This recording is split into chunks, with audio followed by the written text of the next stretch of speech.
ప్రభునేస్తు క్రీస్తు నామమున మీ అందరికీ వందనాలు శుభాలు తెలియజేస్తున్నామండి. అందరూ బాగున్నారా? ప్రభు ఇచ్చిన కృపను బట్టి ఇంతవరకు పాటల ద్వారా దేవుని మహిమపరచడానికి దేవుడు ఎంతో కృప చూపించిన విధానానికి దేవునికి మహిమ కలుగును గాక. ఆమేన్. శ్రేష్టమైన వాక్య భాగంలోనికి మనము పెడదాం. లూకాసు వార్త 2వ అధ్యాయము 25-26 వచనాలు చదువుకుందాం. లూకాసు వార్త 2వ అధ్యాయము 25-26 వచనాలు చదువుకుందాం. యెరూషలేమునందు సుమూయేనను ఒక మనుషుడు ఉండెను. అతడు నీతిమంతుడును భక్తిపరుడనై ఉండి ఇశ్రాయేలు యొక్క ఆదరణ కొరకు కనిపెట్టువాడు పరిశుద్ధాత్మ అతని మీద ఉండెను. అతడు ప్రభు యొక్క క్రీస్తును చూడక మునుపు మరణము పొందడని అతనికి పరిశుద్ధాత్మ చేత బయలుపరచబడి ఉండెను. ఆత్మవశుడై అతడు దేవాలయములోనికి వచ్చెను. ప్రార్థన చేసుకున్నాం. పరిశుద్ధుడా మహోన్నతుడానికి వందనాలు స్తోత్రములు తండ్రి. నాడు తండ్రి ప్రభు చదవబడిన లేఖన భాగం నీ ముందు పెట్టి ప్రార్థిస్తుండగా కనికరించి కృప చూపించండి ప్రభువా. చదవబడిన వాక్య భాగంలో నుంచి మాతో మీరు ఏమైతే మాట్లాడదలిస్తున్నారో ప్రభువా, మాట్లాడుచున్న మాటలు మనుషుల మాటలుగా కాక నీ ఆత్మశక్తి గల మాటల ద్వారా మీరు మాట్లాడమడుగుచున్నాము తండ్రి. యేసయ్యా మీకే స్తోత్రములు తండ్రి. అయ్యా నిలబడి ఉన్నది నేనైనప్పటికైనా మాట్లాడేవాడు నీవై ఉన్నావు. కనికరించండి ప్రభువా. నీ వాక్ శక్తిని నా నోట ఉంచిందండి ప్రభువా. నీ పరిశుద్ధాత్మని శక్తి ద్వారాగా నన్ను మమ్మల్ని నడిపించండి. ఆత్మీయ బిడ్డలకు తన ఆత్మీయ ఆహారం పంచిపెట్టుచుండగా ప్రభువా, ఏది కూడా వ్యర్థముగా పోకుండా అయ్యా 30ంతులుగా 60ంతులుగా 100ంతులుగా ఫలభరితముగా ఫలించులాగా మీరు సహాయం చేసి కృప చూపించి నీ నామానికి మహిమ తెచ్చుకోమని యేసుక్రీస్తు అడుగుచున్నాను మా ప్రియ పరలోకపు తండ్రి. ఆమేన్. ఈ చదవబడిన వాక్య భాగం నుంచి మనం చూసినట్లయితే కనుక యెరూషలేమునందు సుమయోను అనే ఒక మనుషుడు ఉండెను. యెరూషలేమునందు అంటే దేవుని పుట్టిన యొక్క స్థలము దగ్గర, అంటే యెరూషలేము యొక్క దేవాలయము దగ్గర సుమయోను అనే ఒక మనుషుడు ఉండెను. అతనిలో ఇక్కడ రాయబడినవి కొన్ని ప్రాముఖ్యమైన విషయాలు ఉన్నాయి. 25వ వచనము 26వ వచనం కూడా మనం చూసినట్లయితే కనుక అతడు నీతిమంతుడును. మొదటిగా అతడు నీతిమంతుడు, రెండోదిగా భక్తిపరుడై ఉండి, నీతిమంతుడుగా ఉన్నాడు, భక్తిపరుడుగా ఉన్నాడు. ఈ రెండూ కలిగి ఉన్నటువంటి ఈ సుమయోను అనే భక్తుడు ఇశ్రాయేలు యొక్క ఆదరణ కొరకు కనిపెట్టుచున్నవాడిగా ఉన్నాడు. వారి ఆదరణ కొరకు కనిపెట్టుచున్నటువంటి ఇతను ఏం పొందుకుని ఉన్నాడు అంటే పరిశుద్ధాత్మను పొందుకుని ఉన్నాడు. అంటే ఒక్క చోటలోనే ఇతను ఆగిపోయినట్లుగా ఇక్కడ కనబడట్లేదు. నీతిపరుడుగా భక్తిపరుడుగా ఉంటూ జనుల యొక్క ఆదరణ కొరకు ఎదురు చూస్తూ పరిశుద్ధాత్మ శక్తిని పొందుకున్నటువంటి ఇతని జీవితం యొక్క దేవుడిచ్చిన వాగ్దానము పరిశుద్ధాత్మ ద్వారాగా ఇతను ఏ వాగ్దానం పొందుకున్నాడంటే ప్రభు అయిన క్రీస్తును చూడక మునుపు నీవు మరణము పొందవు. ఎంతటి భాగ్యం అండి! ప్రభువును చూడకుండా నీవు మరణము పొందవు అనే వాగ్దానాన్ని ఇతను పొందుకొని పరిశుద్ధాత్మ చేత అతను బయలుపరచబడి ఉన్నాడు. అంటే పరిశుద్ధాత్ముడు ప్రకటించాడు, నువ్వు ప్రభు అయిన క్రీస్తును చూస్తేనే గాని నీవు మరణం అవ్వవు అని దేవుడు మాట్లాడాడు. అయితే ఇతను ఎవరి కొరకు చూస్తున్నాడు? ఇప్పుడు ఇశ్రాయేలు కొరకు ఆదరణ కావాలి. అంటే ఇశ్రాయేలు ఏ ఆదరణ కోల్పోయి ఉన్నారు? ఇశ్రాయేలు యొక్క జనులు వారు ఎటువంటి పరిస్థితుల్లో ఉన్నారు అని మనము ఆలోచించినట్లయితే కనుక పాత నిబంధన కాలము ముగింపు మలాకీ గ్రంథము తర్వాత మళ్ళీ కొత్త నిబంధన కాలము ప్రారంభించాలి అంటే కనుక మధ్యలో ఒక తెల్లటి కాగితం ఉంది. ఆ తెల్ల కాగితం యొక్క చరిత్ర ఎన్ని సంవత్సరములు అంటే సుమారుగా 400 సంవత్సరములు. ప్రవక్తల ప్రవచనాలే గాని దేవుడి యొక్క దర్శనమే గాని లేకుండా ఒట్టిగా ఉండిపోయారు. మెస్సయ్య వస్తాడు, మెస్సయ్య మా కొరకు శాంతిని తీసుకువస్తాడు, సమాధానాన్ని తీసుకువస్తాడు అని మెస్సయ్య కొరకు ఎదురు చూస్తున్నటువంటి జనులు మా కొరకు రాబోచున్నవాడు మెస్సయ్య, మమ్మల్ని పాలించేవాడు మెస్సయ్య రాబోచున్నాడు అని చెప్పి వారి కొరకు ఎదురు చూస్తున్న సమయాలలో ఈ సుమయోను అనేటువంటి ప్రవక్తగా ఉన్నటువంటి ఉన్నటువంటి ఈ సిమియోను అనే భక్తుడు ఏం చేస్తున్నాడంటే వాడు ఆదరణ కొరకు మెస్సయ్య రాబోతున్నాడు, వీళ్ళని ఆదరించేవాడు రాబోతున్నాడు, వీళ్ళపై కరుణ చూపేవాడు రాబోతున్నాడు. ఏం చూపేవాడు రాబోతున్నాడు? వీళ్ళని ఆదరించి కరుణ చూపేవాడు, వీళ్ళపై కృప చూపించేవాడు రాబోతున్నాడు అని చెప్పి అతను ఎదురు చూస్తూ ఉన్నాడు. అతను ఏ విధముగా ఉన్నాడంటే నీతిమంతుడుగా ఉన్నాడు, భక్తిపరుడుగా ఉన్నాడు. అంటే ఈ ప్రవచనాలు బట్టి నీతిమంతుడుగా దేవుని ఎడల భయభక్తులుగా ఉన్నటువంటి ఈ సిమియోను ఏ విధముగా జీవిస్తున్నాడు అంటే కనుక అదే లూకాసు వార్త 1వ అధ్యాయము 6వ వచనంలో కనుక మనం చూసినట్లయితే కనుక వీరిద్దరూ ప్రభు యొక్క సకలమైన ఆజ్ఞల చొప్పునను న్యాయ విధుల చొప్పునను నిరపరాధులుగా నడుచుకొనుచు దేవుని దృష్టికి నీతిమంతులై ఉండేది. హల్లెలూయా. ఇక్కడ జకర్యా ఎలిజబెత్లను కూడా మనం చూసుకున్నట్లయితే కనుక దేవుని యొక్క ఆజ్ఞల చొప్పున తన తరగతి క్రమము చొప్పున దేవుడి విషయంలో ఏ పని ఏ టైంలో వారికి వచ్చిన సమయమందు ఎలా చేయాలో ఆ క్రమము చొప్పున వారు జీవిస్తూ దేవుని ఎడల భయభక్తులతో ఎలా ఉన్నారంటే వాళ్ళు నీతిమంతులుగా ఉన్నారు దేవుని దృష్టిలో. నా ప్రియ సహోదరి సహోదరుడిగా నీవు నేను దేవుని దృష్టిలో ఎలా జీవిస్తున్నాం? పాత నిబంధన కాలంలోకి మనం వెళ్ళినట్లయితే కనుక ఆదికాండము 7వ అధ్యాయము 1వ వచనంలో నోవాహు దేవుని దృష్టిలో నీతిమంతుడుగా ఉంటాడు. నీవు నా దృష్టిలో నీతిమంతుడుగా నిందారహితుడుగా నీవు నాకు కనిపించి ఉన్నావు. అంటే వాడలో ప్రవేశించడానికి యెహోవా కనులు లోకమంతయు సంచరించి చూసినప్పుడు నోవాహు కుటుంబము నీతిమంతులుగా అక్కడ కనిపించింది. అంటే ఆది కాలం నుండి ఎటువంటి నీతి న్యాయములతో భక్తులు కొంతమంది భక్తులు ఏ విధముగా అయితే జీవించారో ఈనాడు సిమియోను కూడా నీతిమంతుడిగా భక్తిపరుడుగా ఇశ్రాయేలు జనులుగా ఆదరణ కొరకు ఎదురు చూచుచున్నవాడిగా ఇతని జీవితం ఇక్కడ మనకి కనిపిస్తుంది. యెషయా గ్రంథము 40వ అధ్యాయము 40వ అధ్యాయము 1-2 వచనాలు మనం చదువుకున్నట్లయితే దేవుడు వాగ్దానానుసారముగా ఏ విధముగా మాట్లాడుచున్నాడో మనం చూద్దాం. మీ దేవుడు సెలవిచ్చిన మాట ఏదనగా నా జనులను ఓదార్చుడి ప్రేమగా మాట్లాడు ఆమె యుద్ధ కాలము సమాప్తమాయెను ఆమె దోషరుణము తీర్చబడెను యెహోవా చేతి వలన ఆమె తన సమస్త పాపముల నిమిత్తము రెండంతలు పొందెనను సమాచారము ఆమెకు ప్రకటించండి. ఓదార్చండి, నా ప్రజలను ఓదార్చండి. వారి శిక్షాకాలము ముగింపబడి ఉన్నది. వారు ఏదైతే పోగొట్టుకున్నారో రెండంతలు పొందే భాగ్యము వాళ్ళు పొందుకుంటారు. ఏ శిక్షాకాలం అయితే వారు బ్రతుకుతున్నారో వారు చేసిన మన జనులు చేసిన దోషములను బట్టి వారు చేసిన అపరాధములను బట్టి ఏ విధముగా అయితే శిక్ష అనుభవించుచున్నారో వారి శిక్షాకాలం నుంచి విడుదల పొందే సమయము ఆసన్నమైంది. ఎందుకంటే వారిని ఓదార్పు కలిగించేవాడు ఎవరు అంటే గనక క్రీస్తే నీకు రక్షకుడుగా రాబోతున్నాడని చెప్పి గ్రహించే వారిగా మనము ఉండాలి. యెషయా గ్రంథము 9వ అధ్యాయము 1వ వచనము కనుక మనం చూసినట్లయితే కనుక అక్కడ మాట్లాడుచున్నాడు కదా, అంగలార్చు దేశము మీదకి మబ్బులు నిలువజాలవు అని దేవుడు మాట్లాడుచున్నాడు. యెషయా ప్రవక్త ద్వారా ప్రకటిస్తున్నాడు. దాని కింద వచనాలకి మనకు వచ్చినట్లయితే కనుక ప్రభువైన యేసు క్రీస్తు యొక్క జననమును గురించి రాబోచున్నటువంటి రాజు ఏ విధముగా రాబోచున్నాడో అక్కడ మాట్లాడుచు ఉంటాడు. దేని వరకు రాబోచున్నాడు అంటే కనుక అంగలార్చు దేశము మీదకి మేఘములు అంటే మబ్బులు నిలవలేకుండా త్రోలివేయడానికి.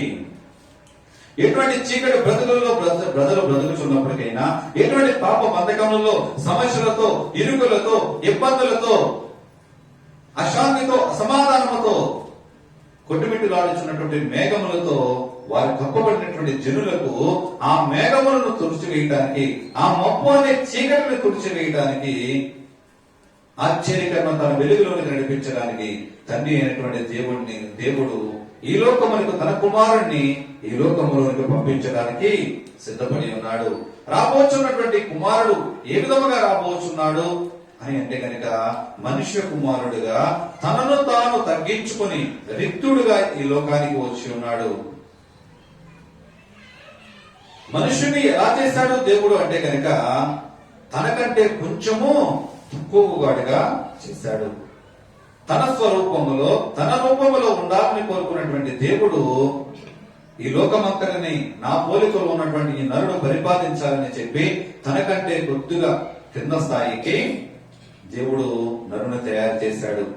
నరుని చేసినటువంటి దేవుడు నరుడిపై ఒక ఆశ పెట్టుకుని ఉంటే నరుడు ఆ ఆశను దేవుని యొక్క నమ్మకాన్ని ఒమ్మి చేసి దేవుడు ఆజ్ఞను అతిక్రమించి పాపము వలన దేవుడు అనుకున్న స్థాయి నుంచి ఎక్కడికి దిగజారాడంటే ఇంకొద్దుగా కిందకు దిగజారాడు.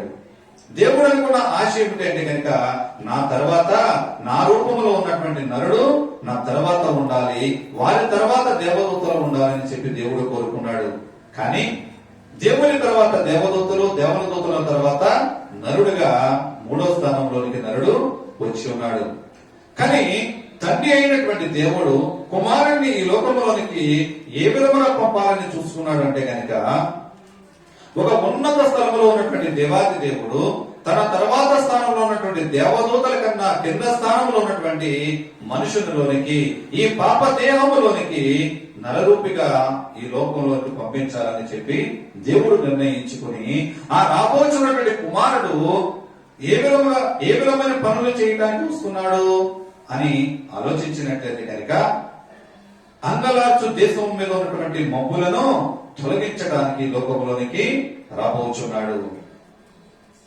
బంధకములలో, శ్రమలనే బంధకములో, సమస్యలనే బంధకములో,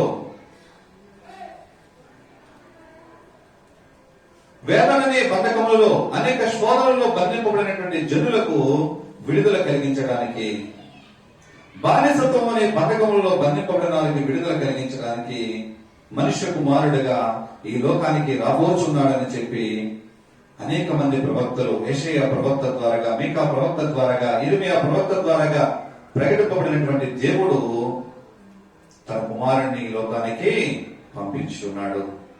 ఈ క్రిస్మస్ వేడుకలలో, ఈ క్రిస్మస్ దినాలు జరుపుకుంటున్నటువంటి అనేక మంది ప్రజలు ఎవరి కొరకు వస్తున్నారు? దేవుని సన్నిధికి ఎవరిని చూడడానికి వస్తున్నారు?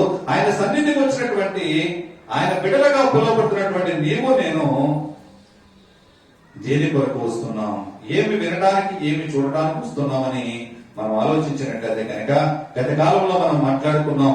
క్రిస్మస్ అంటే ఏంటి? ఇంటి పండగ, ఒంటి పండగ, బండి పండగ. 3 రకాలైన పండగలు చేసుకుంటారు మనుషులు. ఒకటి ఇంటి పండగ, రెండోది ఒంటి పండగ, మూడోది బండి పండగ. ఇంటిని శుభ్రం, ఒంటికి కొత్త వస్త్రాలు, బండికి పిండి వంటలు. చాలు, అయిపోయింది క్రిస్మస్. క్రిస్మస్ పేరు చెప్పి ఇల్లు శుభ్రం చేసుకున్నాం, కొత్త బట్టలు కట్టుకున్నాం, పిండి వంటలు చేసుకుని సంతృప్తిగా భుజించాం. ఇన్ని చేసినటువంటి నీవు దేవుని సంతోష పెడుతున్నావా? ఇన్ని చేసినటువంటి నీవు నేను దేవునికి మన హృదయంలో స్థానం ఇస్తున్నావా? ఆలోచించగలగాలి. ఈ లోకానికి రారాజుగా వచ్చినటువంటి క్రీస్తు నిన్ను నన్ను మన కష్టములలో నుంచి, మన బాధలలోంచి విడిపించినటువంటి ప్రభువు. నేను పొందుకున్న రక్షణ, నేను పొందుకున్నటువంటి ఈ కృప అనేక మంది పొందుకోవాలి, నా కుటుంబ సభ్యులు మార్పు చెందాలి అని నీవు నేను ఆలోచించగలుగుతున్నామా? సుమూయను అతనికి కలిగినటువంటి దానికన్నా కూడా దేని కొరకు ఆలోచిస్తున్నాడు అంటే ఇశ్రాయేలు యొక్క ఆదరణ కొరకు. వారు ఉన్నటువంటి శ్రమలలోంచి వారిని విడిపించాలని, వారికి జరుగుతున్నటువంటి అన్యాయము, వారికి జరుగుతున్నటువంటి అక్రమముల నుంచి వారిని విడిపించేవాడు రాబోతున్నాడు. ఆ మెస్సయ్య కొరకు ఎదురు చూస్తున్నాడు. దేని కొరకంటే వారు విడిపించబడాలి, వారికి జరుగుతున్నటువంటి అన్యాయములోంచి వారు విడిపించాలి, వారు పడుతున్న కష్టాల్లోంచి వారికి విడుదల కలిగించాలి. ఈ కలిగించాలి అంటే కనుక అది నా వల్ల అయ్యేది కాదు, రాబోతున్నటువంటి మెస్సయ్య వల్ల ఇది జరుగుతుంది. ఎప్పుడు చూస్తాడు? నేను బ్రతికుండగా చూస్తానంటారా అని ఒక అనుకుని ఉండొచ్చు. అయితే దేవుడి పరిశుద్ధాత్మ మాట్లాడుచున్నాడు కదా, నువ్వు మెస్సయ్యను చూస్తేనే గాని నీవు చనిపోవు. బైబిల్ గ్రంథంలో హానోకుని మనం చూస్తున్నట్లయితే కనుక హానోకు దేవునితో నడిచిన వాడిగా దేవునితో మరణము చూడక కొనుక్కోబడినట్లుగా బైబిల్ గ్రంథం మనకి తెలియజేస్తుంది. కీర్తన గ్రంథం 89వ కీర్తన 89వ కీర్తన 48వ వచనం కనుక మనం చూసినట్లయితే కనుక మరణము చూడని నరుడు ఎవడు? పాతాళం యొక్క వశము కాకుండా తనను తాను తప్పించుకొనగలవాడు ఎవడు అని ఇక్కడ మాట్లాడుచున్నాడు. అంటే పాతాళ వశమును చూడకుండా మరణము చూడకుండా ఉండే నరుడు ఎవరని ఇక్కడ మాట్లాడుచున్నాడు. అవునండి, ఈనాడు లోకంలో పుట్టినటువంటి నీవు నేను మరణము చూడకుండా ఉండేవారము కాదు. ప్రతి వ్యక్తి కూడా మరణము చూడవలసిన వారమే. కానీ హానోకు మాత్రము దేవునితో నడిచి దేవుని అడుగులలో అడుగు వేసి మరణము చూడగా కొనుక్కోబడ్డాడు.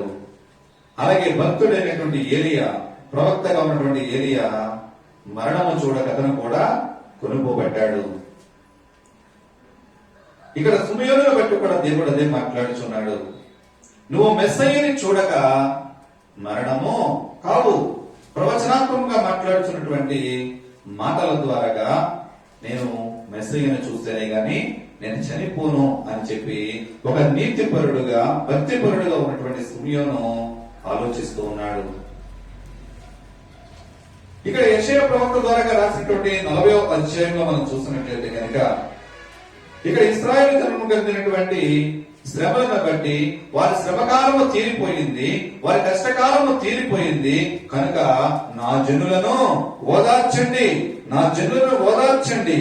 ఒకవేళ నా జీవితంలో ఒకవేళ కష్టకాలం వచ్చి ఉంటే, ఇరుగురు ఇబ్బందులు వచ్చి ఉంటే, శ్రమకాలమును ఒకవేళ అనుభవిస్తూ ఉంటే కనుక కీడనక మేలు జరగక మానదు. ఒకవేళ నువ్వు ఏదైనా శ్రమలలో ఉన్నావు అంటే, ఏదైనా ఇరుకులలో ఉన్నావు అంటే కనుక దానికి కారణము దాని వెనక ఒక మేలు దేవుడు నీ ఎడల నా ఎడల చేయబోతున్నాడు. హల్లెలూయా. ఎందుకంటే మన ఎడల మేలు చేయటానికి శ్రమలో నేను దేనిగా నడిపిస్తున్నాడంటే, శ్రమలని అగ్నిలో నువ్వు కాలకపోతే గనక నువ్వు సువర్ణం వలె మారలేవని, నీవు శ్రమలలో కాలుతూ ఉంటే నువ్వు సువర్ణము వలె అనేక మందికి స్వచ్ఛమైన శ్రేష్టమైన బంగారముగా నువ్వు మార్చబడి అనేక మందికి మాదిరికరముగా నీవు నేను జీవించాలని శ్రమలనేది దేవుడు ఒకసారి మన మీదకి అనుమతిస్తూ ఉంటాడు. కానీ అది గుర్తించినటువంటి నీవు నేను ఏమంటామంటే, అయ్యో నాకే రావాలా ఈ శ్రమలు, నేను దేవుణ్ణి నమ్ముకున్నా కానీ అన్ని శ్రమలేనండి. దేవుణ్ణి నమ్ముకుంటే శ్రమలు రావని ఎవరు చెప్పారు? మనుషులుగా పుట్టిన వారి ప్రతి ఒక్కరికి కూడా ఎక్కడ ఉన్నప్పటికైనా శ్రమలు రాక తప్పవు. కానీ దేవుని విశ్వసించినటువంటి నీవు, దేవుని కొరకు నువ్వు ఎదురు చూస్తున్నట్లయితే కనుక, దేవుని పాదముల పట్టుకు నువ్వు విజ్ఞాపన చేస్తే కనుక ఆ శ్రమల నుంచి తప్పించుకునే మార్గము, ఆ శ్రమల నుంచి నీకు విడుదల పొందే మార్గమును దేవుడు నీకు అనుగ్రహించడానికైనా ఎప్పుడు సిద్ధముగానే ఉన్నాడు. ఏ జీవితంలో అయినప్పటికైనా ఏ కష్టానైనా ఎదుర్కోవాలంటే దాన్ని విడిపించగల సామర్థ్యం, దాన్ని విడిపించగలిగినటువంటి శక్తి ప్రభు అయిన యెహోవాకు మాత్రమే, క్రీస్తుకు మాత్రమే ఉన్నట్లుగా బైబిల్ గ్రంథం మనకు తెలియజేస్తూ ఉంది. నా ప్రియ సహోదరి సహోదరుడుగా నీవు నేను ఎలా జీవించగలుగుతున్నాం? మొదటి రాకడ విషయంలో ప్రభు అయిన యేసుక్రీస్తు ఈ లోకానికి మనుష్య కుమారుడిగా రాబోచున్నాడని చెప్పి ఇక్కడ సుమయోను ఎదురు చూస్తున్నాడు. తన మరణ దినములు దగ్గర పడుతున్నాయి. ఎప్పుడు పడుతున్నాయి అంటే కనుక ప్రభు అయిన మెస్సయ్య ఈ లోకంలోనికి వస్తే నేను శాంతితో మనశాంతిగా వెళ్ళిపోవచ్చు అని కోరుకుంటున్నాడు. కానీ ఆయన రెండవ రాకడ కొరకు నీవు నేను ఎలా చూస్తున్నాం? ఆయన రెండవ రాకడ కొరకు నీవు నేను ఏ విధమైన ఆసక్తితో మనం చూస్తున్నాం? తీతుకు రాసినటువంటి పత్రిక 2వ అధ్యాయము 13వ వచనాన్ని మనం చూసినట్లయితే కనుక, తీతుకు రాసినటువంటి పత్రిక 2వ అధ్యాయము 13వ వచనము, అనగా అనగా మహాదేవుడును మన రక్షకుడునైన యేసుక్రీస్తు మహిమ యొక్క ప్రత్యక్షత కొరకు ఎదురు చూచుచు ఈ లోకములో స్వస్థ బుద్ధితోను నీతితోను భక్తితోను బ్రతుకుచుండవలని మనకు బోధించుచున్నది. హల్లెలూయా. ఆయన రారాజుగా రెండో రాకడలో రాబోచున్నాడు. నిన్ను నన్ను తీసుకుని వెళ్ళడానికి ఆయన రారాజుగా రాబోచున్నాడంటే ఆయన కొరకు నువ్వు ఎలా చూడాలి, ఎదురు చూడాలి. ఎలాగంటే ఈ లోకంలో స్వస్థ బుద్ధితోనూ నీతితోనూ భక్తితో, నీతితో ఉండాలి, భక్తితో ఉండాలి, స్వస్థ బుద్ధితో.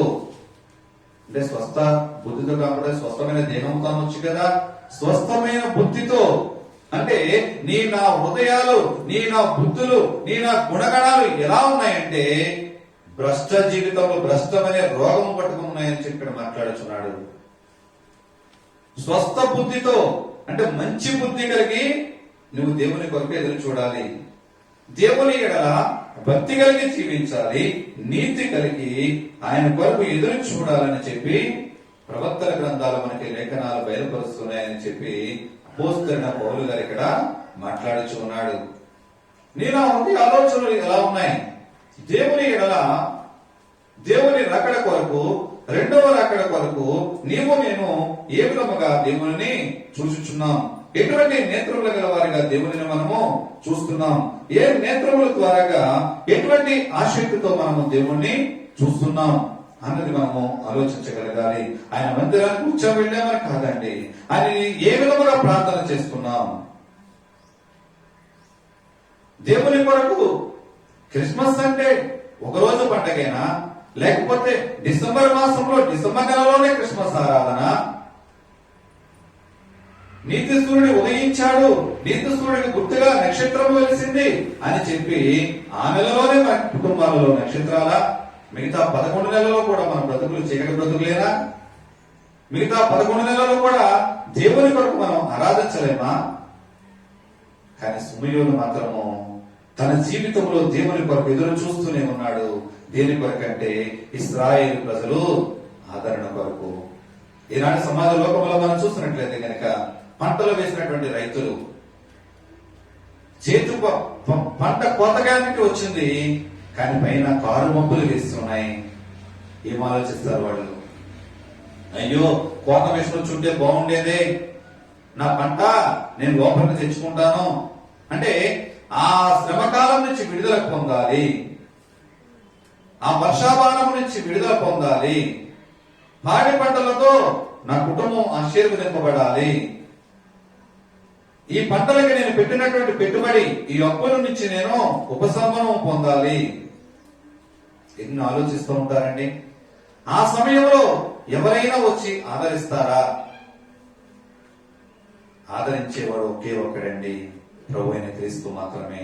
నీవు నేను ఆలోచిస్తూ ఉంటాం, వాడి దగ్గరికి వీళ్ళ దగ్గరికి పరుగులెడుతూ ఉంటాం. అయ్యో వాడొస్తే ఆదరిస్తే బాగుండు, వీళ్ళొచ్చి ఆదరిస్తే బాగుండు అని చెప్పి మనుషులపై ఆధారపడుతూ ఉంటాం. కీర్తనకారుడు మాట్లాడతారు కదా, నన్ను నమ్ముడు కంటే యెహోవాను ఆశ్రయించడం మేలని, రాజులు నమ్ముడు కంటే యెహోవాను ఆశ్రయించడం మేలని బైబిల్ గ్రంథం మనకు తెలియజేస్తూ ఉంది. నీవు నేను ఎవరిపై ఆధారపడుతున్నాం? కానీ ఇక్కడ సుమయోను తన ప్రజల కొరకు, ఇశ్రాయేలు జనుల కొరకు ఎదురు చూస్తున్నాడు. వాళ్ళని ఆదరించాలి, వారి శ్రమల కాలం నుంచి వారు విడుదల పొందాలి, వారి శ్రమల కాలం నుంచి వారు బయటికి నడిపించబడాలి. ఐగుప్తు దేశంలో పాప బంధకాలలో బంధిపోబడినటువంటి ఇశ్రాయేలు జనాంగమును వారి మొరబెట్టినటువంటి దేవుడు, వారి ఘోష ఆలకించినటువంటి దేవుడు ఆనాడు వారిని విడిపించడానికి మోషేని ఒక సాధనగా వాడుకున్నాడు. ఒక మోషేని ఒక బలమైన నాయకుడిగా వాడుకున్నాడు. నా సొత్తైన ప్రజలు నేను విడిపించాలి అని.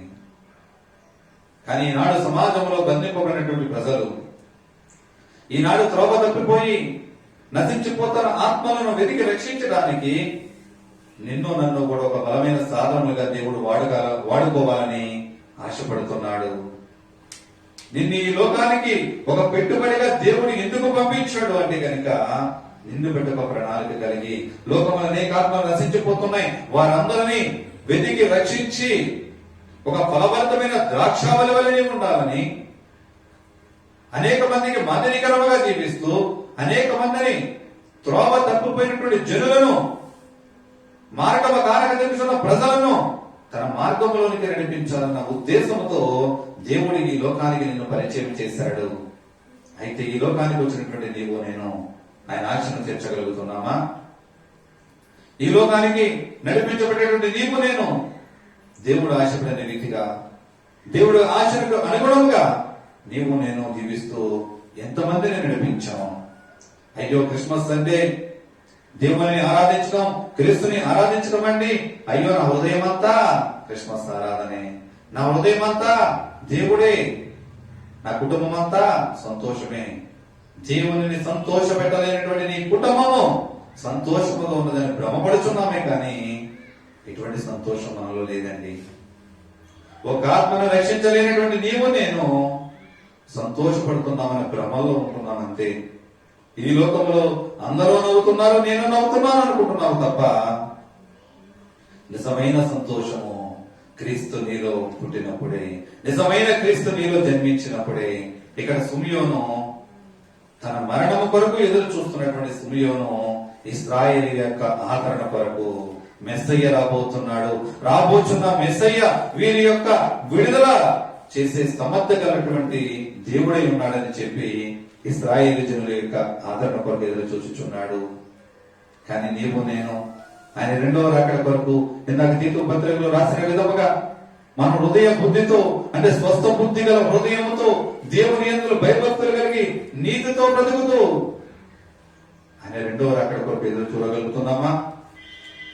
ఆయన రెండవ రాకడ కొరకు ఎదురు చూసే జనాంగంలో ఉంటే గనక ఆనాడు సిమియోను ఏ విధముగా అయితే ప్రవచనాత్మకమైన మాటలతో ఆయన మాట్లాడుతూ ఆయన వాగ్దానం పొందుకుంటూ పరిశుద్ధాత్మనే శక్తి ద్వారాగా అనేక మంది ఆదరణ కొరకు ప్రార్థించేవాడిగా, అనేక మంది ఆదరణ కొరకు ఎదురు చూసేవాడిగా ఇక్కడ సిమియోను జీవించగలిగాడో, ఈనాడు నీవు నేను కూడా ఒక సిమియోను లాగా ఉండటానికి దేవుడు ఇష్టపడుతున్నాడు. ఎప్పుడంటే నీవు నీతితో, యథార్థతతో, స్వస్థ బుద్ధితో దేవుని నువ్వు ఎదురు చూస్తున్నట్లయితే కనుక రారాజుగా రాబోతున్నటువంటి దేవుడు, మన కొరకు స్థలానికి సిద్ధపరచడానికి ఉన్నటువంటి దేవుడు నిన్ను నన్ను వధువు సంగమగా తీసుకువెళ్ళడానికి తన రెండో రాకడలో రాబోచున్నాడు. అయితే ఒక వధువుగా నువ్వు సిద్ధముగా ఉన్నావా? వరుడైతే సిద్ధపడి ఉన్నాడు, వరుడైతే సిద్ధపడి ఉన్నాడు. వధువుగా నీవే స్థితిలో ఉన్నావు, వధువుగా నీ స్థితిగతులు ఎలా ఉన్నాయి ఆలోచించగలగాలి నా ప్రియ సహోదరి సహోదరుడా.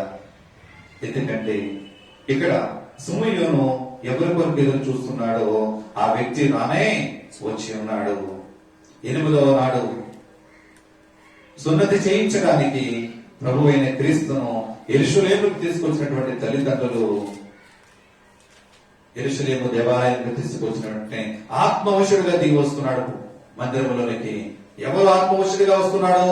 సిమియోను ఆత్మవశుడిగా వస్తున్నాడు. ప్రవచనాత్మకంగా పరిశుద్ధాత్మ శక్తి పురుగొల్పుతుంది. సిమియోను ఎల్లు, నా కుమారుడు రానే వచ్చాడు, నువ్వు ఎదురు చూస్తున్నటువంటి మెస్సయ్య రానే వచ్చి ఉన్నాడు.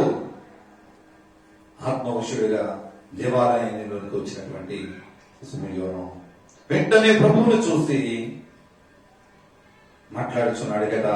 29వ వచనము, లోకాసు వార్త 2వ అధ్యాయం 29వ వచనం. నాదా ఇప్పుడు నీ మాట చొప్పున సమాధానముతో నీ దాసుని పోనిచ్చుచున్నావు. హల్లెలూయా, హల్లెలూయా. ఇప్పుడు సమాధానముతో నాదా. ఎంత అంటే పిల్లవాడు ఎంత? 8 దినముల పిల్లవాడు. ఆ పిల్లవాడిని ఏమనిపిస్తుంది? నాదా ఇప్పుడు నీ మాట చొప్పున సమాధానముతో నీ దాసుని పోనిచ్చుచున్నావు. అంటే అంతవరకు సమాధానం లేదండి సిమియోనికి. దేని కొరకు సమాధానం లేదంటే ఇక్కడ ప్రజలలో బాధలలో, ఇరుకులలో, ఇబ్బందులలో కొట్టిమిట్టలాడుచున్నారు. వేదనలో, శోధనలో, పాప బంధకాలలో బంధింపబడి ఉన్నారు. అన్యాయం, అక్రమములతో శోధింపబడుతున్నారు, పీడింపబడుతున్నారు. అయితే నాదా నువ్వు వచ్చావు కనుక సమాధానంతో నన్నుగా నువ్వు పోనిచ్చుచున్నావు. నాకు ఇచ్చిన వాగ్దానం అదే కదా, మెస్సయ్యని చూడనదే నీవు మరణము కావు. నేను నా దేవుణ్ణి చూశాను కనుక నేను ఇంకా చనిపోతాను. దేవునితో ముఖాముఖిగా మాట్లాడగలిగే శక్తి ఎవరికి ఉన్నది అంటే కనుక ఇక్కడ శుభయోను పొందుకున్నాడు.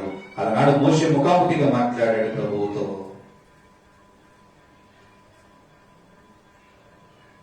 అయితే నీవు నేను ఎలా జీవించగలుగుతున్నాం? ఆయన కొరకు, ఆయన రెండవ రాకడ కొరకు నువ్వు ఎదురు చూసినట్లయితే కనుక, స్వస్థ బుద్ధి గలవాడిగా నువ్వు ఎదురు చూసినట్లయితే కనుక నీతో కూడా మాట్లాడటానికి సుమోయోనికి ఏ విధముగా అయితే దేవుడు దర్శనం ఇచ్చి ఉన్నాడో నీకు కూడా దేవుడు దర్శనం ఇవ్వడానికి సిద్ధముగా ఉన్నాడు. దేవుడు నీతో మాట్లాడడానికి దేవుడు సిద్ధముగా ఉన్నాడు. నీ నా బుద్ధులు ఎలా ఉన్నాయి? నీ నా ఆలోచనలు, హృదయ తలంపులు ఎలా జీవించగలుగుతున్నావు? ఆలోచించగలుగుతున్నావా? దినములు గతించిపోతున్నాయి, వారాలు నెలలు గతించిపోతున్నాయి, కానీ మార్పు లేని వారిగా, స్వస్థ బుద్ధి గలవారిగా మనం ఉండలేకపోతున్నాము. కారణము యేసును నీలో నాలో చేర్చుకోలేదు. నీ నా హృదయాలలో యేసు లేడు. ఇంకా లోకమనే జీవితాలలోనే, ఈ లోకమనే కోరికలతోనే, ఈ లోకమనే తలంపులలోనే నీవు నేను జీవించుచున్నామే కానీ ప్రభువుకు స్థానం ఇవ్వలేదు. ప్రభువుకు స్థానం ఇచ్చినట్లయితే కనుక నీవు స్వస్థ బుద్ధి గలవాడిగా, స్వస్థ బుద్ధి గలదానిగా నీవు నేను ఉండటానికి దేవుడు అవకాశం ఇస్తాడు. నీతో నాతో మాట్లాడటానికి దేవుడు అవకాశం ఇస్తాడు. ఎప్పుడైతే నువ్వు దేవుని యొక్క రెండో రాకడ కొరకు ఎదురు చూస్తూ ఉంటావో, ఆయనతో నువ్వు మాట్లాడటానికి, నిన్ను ఆయనలోనికి, ఆయన నీతోనూ ఉండటానికి, ఇరువురు కలిసి సహవాసము చేయడానికి ఎప్పుడైతే నీవు స్వస్థ బుద్ధితో నీవు దేవుని యందు భయభక్తులు కలిగి నీతిమంతుడిగా, నీతిమంతురాలుగా నువ్వు జీవించగలుగుతావో, ప్రకటన గ్రంథం 22వ అధ్యాయం 4వ వచనంలో చూద్దాం. ఆయన కొరకు కనిపెట్టుకునే వారు ఏ విధముగా ఉంటారు? ప్రకటన గ్రంథము 22వ అధ్యాయం 4వ వచనము. ఆయన దాసులు ఆయనను సేవించుచు ఆయన ముఖదర్శనము చేయుచుందురు. ఆయన నామము ఆయన నొసళ్ళ యందు ఉండును. హల్లెలూయా. ఈ లోక నామముల యొక్క ఏ నామము కూడా మనం ఎత్తిపట్టలేదండి. ఆయన ఎప్పుడైతే నీ హృదయంలోకి చేర్చుకుంటావో, ఎప్పుడైతే ఆయన కొరకు నువ్వు కనిపెడుతూ, ఆయన కొరకు ఎదురు చూస్తూ, ఆయన ముఖ దర్శనము నువ్వు పొందుకుంటావో, ఆయన దాసులు ఆయన సేవించుచుండగా ఆయన ముఖ దర్శనము చూసినప్పుడు దేవుని యొక్క నామము ఎక్కడ ఉంటుందండి? వారి నొసల మీద ముద్ర పెడతానంటున్నాడు. ఈ లోకంలో నీకు ఎంకమ్మ, అయితే పుల్లమ్మ, లేకపోతే ఏదో ఒక పేర్లు ఉండొచ్చు, కానీ ఈ పేర్లు అక్కడ పిలువబడవు. ఆ పేర్లు నీకును నీ దేవునికి మాత్రమే ఇక్కడ రాయబడి ఉంటాయి. దేవుని యొక్క నామము ఎవరైతే తన కొరకు కనిపెడుతూ ఉంటారో, ఎవరైతే తన రాకడ కొరకు సిద్ధ మనసుతో సిద్ధపడి ఉంటారో, వారి నొసల మీద దేవుని యొక్క నామము రాయబడి ఉంటుందని చెప్పి బైబిల్ గ్రంథము తెలియజేస్తుంది. సుమయోను ఇక్కడ అదే ఆలోచిస్తున్నాడు. నా మరణ దినములు దగ్గర పడుతున్నాయి, మెస్సయ్య వస్తే గనుక నా పని సమాప్తం అవుతుంది. నేను నాదా నన్ను సమాధానముగా పోనిచ్చుచున్నావు అని దేవుడు అదే అడుగుతున్నాడు. నాదా నేను ఈ లోకానికి వచ్చిన పని అయిపోయింది, నన్ను సమాధానముగా పోనిచ్చుచున్నావు. నీవు లోకానికి వచ్చే కనుక నన్ను పంపిస్తున్నావు. దేవుడు అదే మాట్లాడుతున్నాడు. ప్రయాసపడి మానవ మధ్యలో సమస్త జిల్లాలు నా ఎద్దుకు రండి, నేను మీకు విశ్రాంతి కలుగజేస్తానంటున్నాడు. అయితే అంతవరకు ఆదరణ కొరకు కనిపెట్టినటువంటి ఈ సుమయోను తన భారమంతయు ఎవరి మీద వేశాడంటే ఇప్పుడు ప్రభు అయిన యేసుక్రీస్తు మీద. పిల్లవాడిగా బాలుడిగా ఉన్నప్పుడే ప్రభు మీద తన భారమును వేసి నన్ను సమాధానముగా పోనిచ్చుచున్నావు అని చెప్పి తన భారమంతయు కూడా ప్రభు మీద వేసి ఇస్తున్నాడు. కానీ నీవు నేను లేదు ప్రభువా, నాకు ఇంకా ఈ లోకములో తిరగవలసిన ప్రాంతములు చాలా ఉన్నాయి, చూడవలసిన ప్రాంతములు చాలా ఉన్నాయి. ఒకవేళ ఈ క్షణమంది దేవుడు అమ్మా నువ్వు నా రాజ్యంలో వారసురాలుగా ఉండడానికి నాతో పాటు వచ్చేయి అంటే, వద్దు ప్రభు, కొన్ని రోజులు ఇంకా ఈ లోకంలో ఉండాలి, కొద్ది పక్కింటామని తీసుకెళ్ళు, ఎదిరింటామని తీసుకెళ్ళు. ఎన్ని చెప్తామని ఇంకాను దేవుడు నిత్య రాజ్యంలో నాతో సుఖముగా ఉండడానికి రా తల్లి అని చెప్పి ఆయన తీసుకువెళ్తానంటే, లేదు లేదు, ఇంకా ఈ లోకం అనే పాప నేత్రంలో ఇంకా లోకంలో చూడవలసినవి ఇంకా అనేకమంది ఉన్నాయి ప్రభువా అని ఆలోచిస్తామంటారా?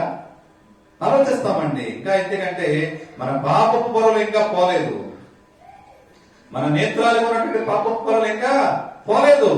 కనుకనే దేవుని కొరకు కనిపెట్టలేకపోతున్నాం. నువ్వు దేవుని కొరకు కనిపెట్టేవాడిగా కనిపెట్టేదానికి మనం ఉంటే కనుక మన నొసల పైన దేవుని యొక్క నామము, దేవుని యొక్క పేర్లు మనం నొసల మీద లిఖింపబడతాయని చెప్పి బైబిల్ గ్రంథము తెలియజేస్తుంది. అలాగే ప్రకటన గ్రంథం 21వ అధ్యాయం 22వ వచనం కూడా మనం ఒకసారి చూద్దాం. 21వ అధ్యాయం 22వ వచనం. సర్వాధికారి అయిన దేవుడు దానిలో ఏ దేవాలయమును నాకు కనబడలేదు. సర్వాధికారి అయిన దేవుడకు ప్రభువును గొర్రెపిల్లయు దానికి దేవాలయమై ఉన్నారు. హల్లెలూయా. నువ్వు ఎప్పుడైతే దేవుని కొరకు కనిపెడుతూ ఉంటావో, ఏకాగ్రతతో స్వస్థ బుద్ధి గలవాడిగా, స్వస్థ బుద్ధి గలదానిగా నువ్వు దేవునిపై దృష్టి ఉంచి ఏకాగ్రతతో దేవుని హృదయాలోచనతో నువ్వు కనుక దేవుని స్వరూప్యము నువ్వు పొందినట్లయితే కనుక నీకు కనిపించేది ఒకటే ఒకటి కనిపిస్తుందండి. దేవుని సర్వాధికారి అని ఇక్కడ దేవుని యొక్క గొర్రెపిల్ల ఒక దేవాలయముగా మనకు కనపడుతుంది. దేవుని తప్ప ఇంకా లోకములో ప్రత్యుత్తరం ఇచ్చేది ఏది కూడా మనకు కనపడదండి. ఈ లోకమనే అపవిత్రత ఏది కూడా మన హృదయంలోనికి రాదు. ఎప్పుడంటే స్వస్థ బుద్ధి గలవాడిగా నీవు దేవుని కొరకు కనిపెడితే గనక, స్వస్థ బుద్ధి గలవాడిగా నీవు దేవుని ఆలయంలో, దేవుని మందిర ఆవరణంలో, నీ హృదయం అనే దేవుని దేవాలయంలో దేవునికి స్థానం ఇచ్చి దేవుని ఎడల భయభక్తులతో నువ్వు ప్రార్థించినట్లయితే కనుక దేవుడు నీకు కనిపిస్తానని మాట్లాడుతున్నాడు, నీకు వాగ్దానం ఇస్తున్నాడు.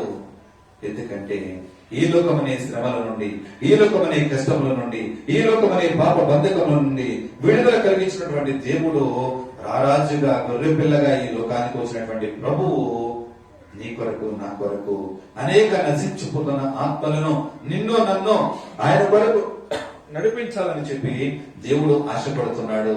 దేని కొరకంటే తన రాజ్యమును స్థాపించాలని, తన రాజ్యము నిత్య రాజ్యముగా వెలిగింపబడాలని ఆశతో ఈ లోకానికి దేవుడు నిన్ను పరిచయం చేసి ఉన్నాడు.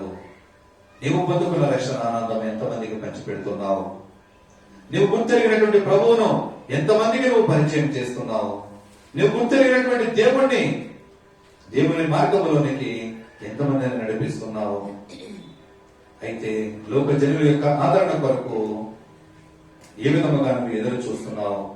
ఆయన రెండవ రాకడ కొరకు నువ్వు ఎదురు చూస్తున్నట్లయితే కనుక, ఆయన రెండవ రాకడ కొరకు స్వస్థ బుద్ధితో నువ్వు దేవుని కొరకు కనిపెడుతూ మెలకువగలిగి ప్రార్థించినట్లయితే కనుక, విడవక ఎడతెగక ప్రార్థించినట్లయితే కనుక, అలనాడు సుమూయేలు ఏ విధముగా అయితే ఇశ్రాయేలు జనుల ఆదరణ కొరకు కనిపెట్టి ఉన్నాడో, ఈనాడు నీవు నేను కనిపెడితే గనక నిన్ను నన్ను కూడా ఒక సుమయోనులాగా దేవుడు చూడాలని దేవుడు ఆశపడుతున్నాడు. హల్లెలూయా.